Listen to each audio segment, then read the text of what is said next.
कैसे हैं दोस्तों। मैं हूं डॉक्टर शाहिद अली और आज बात करते हैं मलेरिया के बारे में।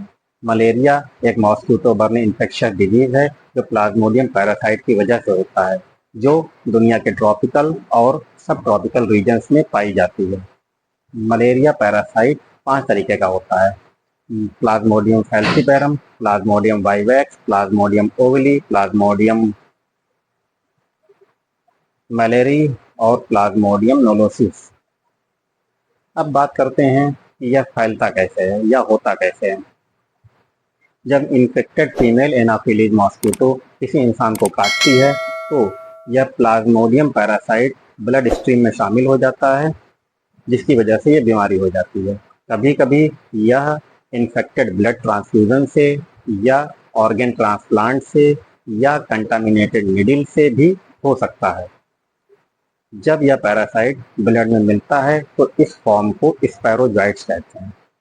दोस्तों, ये पैरासाइट ब्लड स्ट्रीम में मिलकर लीवर में पहुंच जाते हैं और वहां पर मैच्योर होते हैं। मैच्योर होने के बाद ये स्पैरोजॉइट्स मैरोजॉइट्स में कन्वर्ट हो जाते हैं।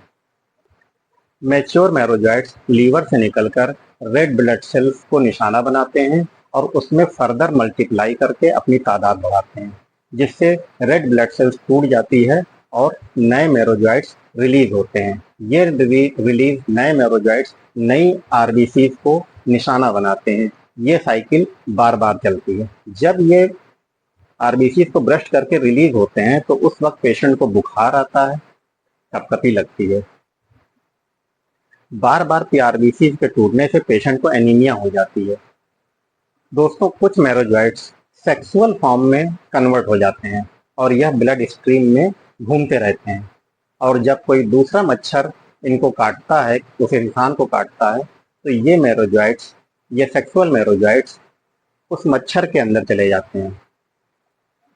दोस्तों, मच्छर के गट में मेल और फीमेल गैमेटोसाइट फर्टिलाइज होते हैं और जाइगोट बनाते हैं। ये जाइगोट ओकाइनेट बन जाते हैं और मच्छर के गट में पेनिट्रेट कर जाते हैं। वहाँ ये ओसाइट्स बनाते हैं और मैच्योर होकर स्पैरोजॉइट को रिलीज करते हैं, जो मच्छर के सलाइवरी ग्लैंड तक पहुँच जाते हैं। और जब ये मच्छर किसी दूसरे ह्यूमन को काटती है तो ये स्पैरोजॉइट्स वापस उस इंसान के जिस्म में, उसके ब्लड में पहुंच जाते हैं और उसको भी इन्फेक्ट कर देते हैं।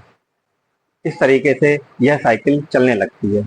अब दोस्तों, बात करते हैं सिम्टम्स की। तो एक तो अर्ली सिम्टम्स होते हैं। इन्फेक्शन होने के 7 से 10 दिन के अंदर जो सिम्टम्स नज़र आते हैं उनको अर्ली सिम्टम्स कहते हैं।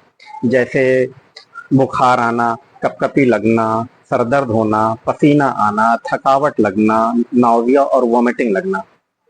अगर इस फेज में इलाज ना किया जाए और 10 से 15 दिन के बाद ये सिम्टम्स सीवियर हो जाते हैं, जिसमें एनीमिया हो जाती है, सेरिब्रल मलेरिया हो सकती है, रिस्पायरेटरी प्रॉब्लम हो सकती है, यानी सांस लेने में दिक्कत हो सकती है, किडनी फेल्योर हो सकती है, मल्टी ऑर्गन फेल्योर हो सकते हैं और डेथ भी हो सकती है।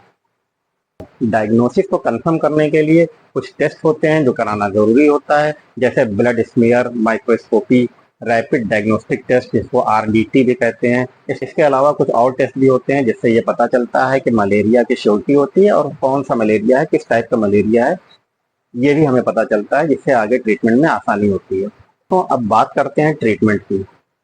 मलेरिया का इलाज बीमारी की सीवियरिटी और उसके टाइप्स पर डिपेंड करता है।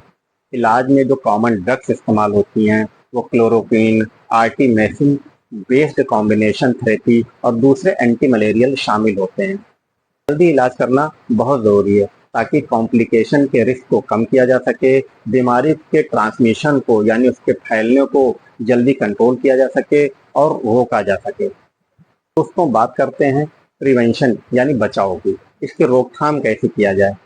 देखिए, मच्छर से ही ये बीमारी होती है, मॉस्किटो बर्न डिजीज है, तो मच्छरों का से बचना चाहिए। उसके लिए हमें मच्छरदानी का इस्तेमाल करना चाहिए, मॉस्किटो क्रीम का इस्तेमाल करना चाहिए, मॉस्किटो कॉइल का इस्तेमाल करना चाहिए, इंसेक्टिसाइड्स स्प्रे का इस्तेमाल करना चाहिए। घरों में और घरों के बाहर मोहल्लों में जो भी पानी का ठहराव हो उसको पानी को ठहरने नहीं देना चाहिए, ताकि मच्छरों की आबादी ज़्यादा ग्रो ना कर सके।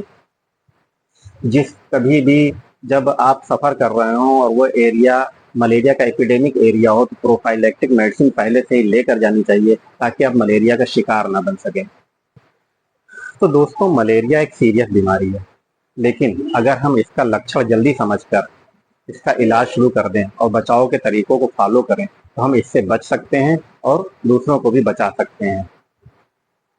आप सभी अपना ख्याल रखें और मलेरिया से सुरक्षित रहें।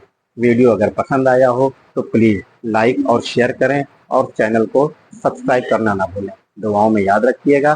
धन्यवाद।